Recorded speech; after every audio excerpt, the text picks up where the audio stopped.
Q&A time, boy! Q&A time, finally! There's a good few questions. I'm not going to spend too much time introing it because I don't want the video to go on forever. But yeah, let's just get straight into the questions. Right. Question number 1 coming from Leah Chung. What's my goal to squat, deadlift and bench next year? Oh, I haven't even thought about it. It's a bit of a tough one. But like, let's just say something along the lines of 145 to 150 bench, 210 at least squat, and fucking deadlift is such a hard one for me to gauge. I'm just gonna say 220 deadlift because my deadlift has just been the most inconsistent thing for the longest time. So I'd be happy enough with those numbers if I'm still to stay below 83. Greg McGrath, how did you meet Fat Steve?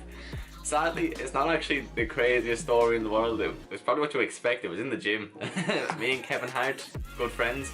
We were in the gym one day talking. Kevin was kind of talking to Fat Steve. At the time, Fat Steve was deadlifting 5 plates, and it was like the first time I saw someone lift that, and I was like, oh, this guy's pretty cool. And yeah, at the start, we were just kind of gym friends, you know, we talk or whatever, but then it developed into this beautiful friendship. I hate him some lot though. Charlotte Campbell asks, what exactly encouraged me to start going to the gym? It's a weird one because there wasn't really anything. It was just something I kind of knew I wanted to do from a fairly young age. Well, from about 13, 14 maybe. So like, people following me on Instagram would know when I was like 14, 15ish, I got my own weight set, just 30 kilo weight set out of Argos, and that's what I did, I got that. And before that I was in boxing just to lose weight. So basically I went from being a little chubby like 11, 12 year old to being a skinny 13, 14 year old to then wanting to get big, okay? So 14, 15, obviously you can't join the gym. I did all the standard stuff at home, and it's about 2 weeks before I was 16 they let me join the gym. So there wasn't anything really triggered in my head or any particular person who encouraged me. It was just something I wanted to do. Who would you rather, Laura or Sarah Godfrey? Sarah Godfrey. Who is fatter, me or Laura? Fat Steve. Am I good at soccer? Yes. This came up a couple of times, so this came up by Davey Scannell, and I know Joanne Dunn asked me as well. It might have come up somewhere else, I'm not sure. What camera do I use? And also what do I use to edit the videos? So my camera is a Sony Alpha 5100. It's really not the best camera in the world. Like, it's okay, it's mid-range. It cost me like, I got it on Amazon including the 16 to 50mm lens, whatever it is. I still know fuck all about it. For like €420 or something altogether. And then the only other really accessory I have is the GorillaPod, so the thing you can hold, you know, a handheld tripod, and that's €30. So like €450 for a decent camera setup, not the worst in the world. Right now I'm using Windows Movie Maker to edit. Man, anybody can use that shit. It's the most simple thing in the world. It only costs like €30 as well. There's a free version and everything I started on. Soon I'm getting that MacBook though, so I'll hopefully transfer into some better editing software soon. I'll have to teach myself. And then for the thumbnails I use Photoshop. Again, I know nothing about Photoshop. What I've learned so far is how to like cut out a figure, how to like saturate or brighten up a particular part of a photo, and that's genuinely about it. Like, I know nothing. Here's some pretty cool ones, right? So these are from Evan Dempsey. Serious man, some serious questions. How do you maintain a positive mindset throughout the day, or do I even think about it? And like, I don't know, it's kind of a complicated one because obviously I have my fair share of bad days as well, just like everyone else, and even throughout the day I have bad moments, you know, but you take a step back and just realise that there's no need to let a small little inconvenience ruin your whole day, or ruin a few days, or ruin anyone else's day, you know what I mean? Especially with me, I work in customer service as such, as a gym instructor. There's no need for if I don't know what happens, I have a shit dinner and I'm in a bad mood, for me to go ruin 10 other people's days because I don't say hi to them when they come into the gym, you know what I mean? It all kind of comes back to how privileged we are and how lucky we are to be in our positions. So just take a step back and realise how fucking lucky I am. That always works for me. Again, weightlifting is mainly about the future and what to go for next, for PBs and whatnot. What drives you to keep wanting more? Look, this is actually a cool question because it's something I can talk about, because I'm probably different to a lot of people in this aspect in that. When I first started lifting, I didn't care about getting stronger. Then fast forward a little bit, all I cared about was the squat, bench, deadlift. Like, that was my life. School didn't matter, nothing mattered. My food revolved around squat, bench, deadlift. My social life did, my friends did, literally everything revolved around getting stronger. And now that's not a good way to go about it in my eyes. It can get very obsessive. You can like a lot of shit can go wrong very quickly. Now, to me, it's a lot more casual. It's a part of my life, it's not my entire life. Still though, with that being said, you are always looking forward, you're always looking towards a bigger squat, bench, deadlift, whatever it is, but for me it's not as much of an extreme anymore, you know what I mean? Like, I don't think about it too much. Honestly, if you're going to be in a strength sport, there has to be something within you that has you want to be stronger. Like, it's that simple. It's not like I couldn't go play tennis and want to be the best tennis player in the world. It's not inside me. You can kind of ask that question to anyone in any sport, and it's just something inside of you that makes you want to do your sport. Who won the fight against me and Ozzy? Man like Big Jack wins every time. Ozzy's a little puppy. I keep telling him he's a little puppy. He's never going to win.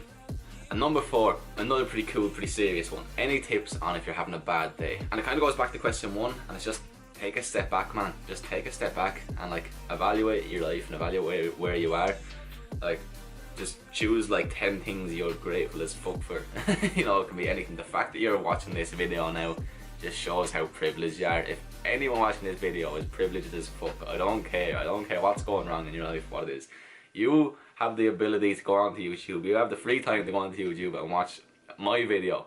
You know what I mean? Like, I was having this conversation with Ado the other day, and I was like, there's people fucking dying in Africa because they have no food. There's little kids literally who can't drink water right now. All you have to do is run down your stairs in your fully heated house to go pick up a glass of water. So if I'm not gonna let a fucking minor inconvenience ruin my day because of how lucky I am. That's my biggest tip, just be appreciative.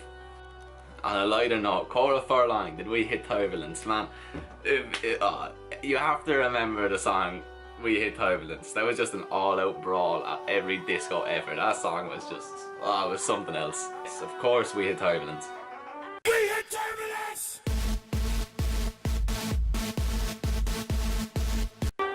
Jack O'Rourke asks, how big are your muscles? They're about this big, pretty much this big. He also asked, who's the soundest Jack you know? That's me, I'm the soundest Jack I know. And how much do I hate big fat gay bastards called Connor? Lots, I hate them lots. And another question that I'm not answering, you'd fucking know why, you dickhead. Here's one just from a follower on Instagram, Hero Body Lifestyle is his name. What made you want to start vlogging and what's your goals for vlogging, okay? It's pretty cool. I don't know, I haven't really thought about that.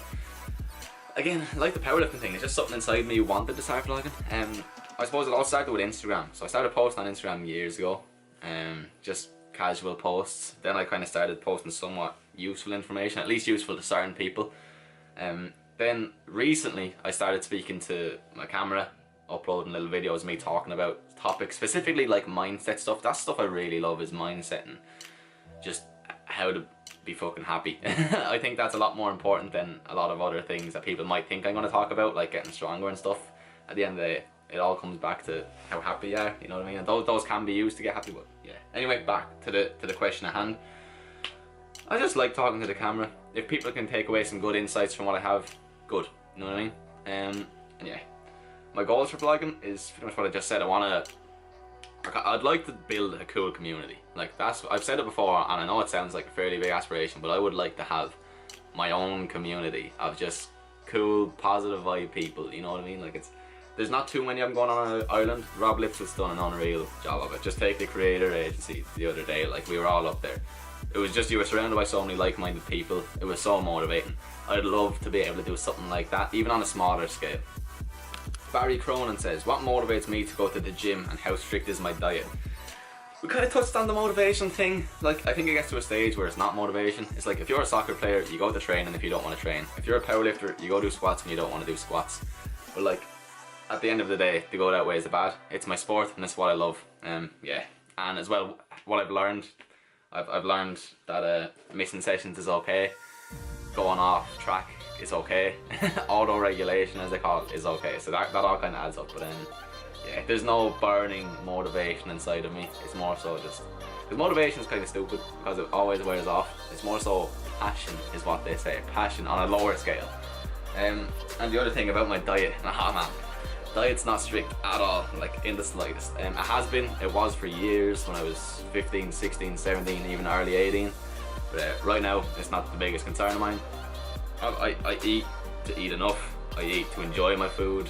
I also eat purely for enjoyment. I've got a big massive dairy milk bar on the floor over there. I like pizza, I like spikes pastas, I love food. You know what I mean? And like, yeah, I'm not the ultimate fitness channel, as we've already discussed in one of the previous vlogs, but yeah. That's not saying your diet shouldn't be strict. Most people's diet should be a lot more strict. The people looking to put on the most muscle possible, like, what the fuck are you doing? Like, you know, stop playing yourself, you know. I'm not here to look particularly good anymore. It's not what I care about. So yeah. Would I rather no arms or no legs? No arms, pal. Need me legs.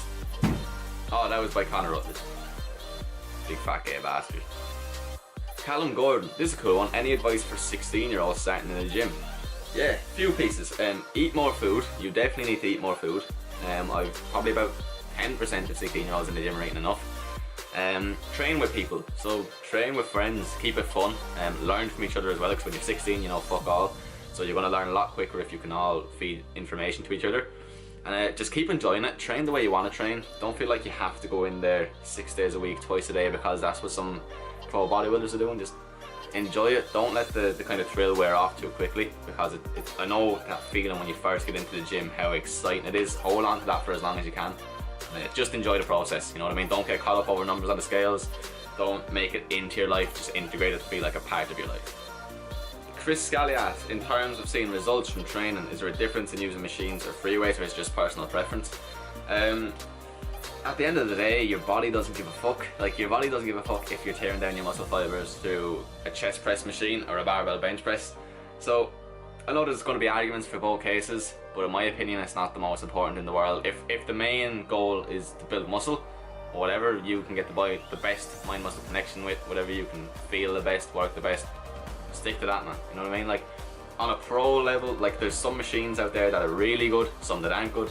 Some people who can really manipulate machines, some people can really manipulate free weights. It's all down to the person, but at the end of the day, no, your body doesn't give a fuck if you're using a barbell or a machine. Okay, cool, from Ado, man I was with yesterday, that's cool. For the Q&A, who first influenced me to start lifting? Kind of touched on that, there wasn't anyone. Influences when I first started lifting were people like Kai Green, Ronnie Coleman, Phil Heath, all you know, the massive people back then.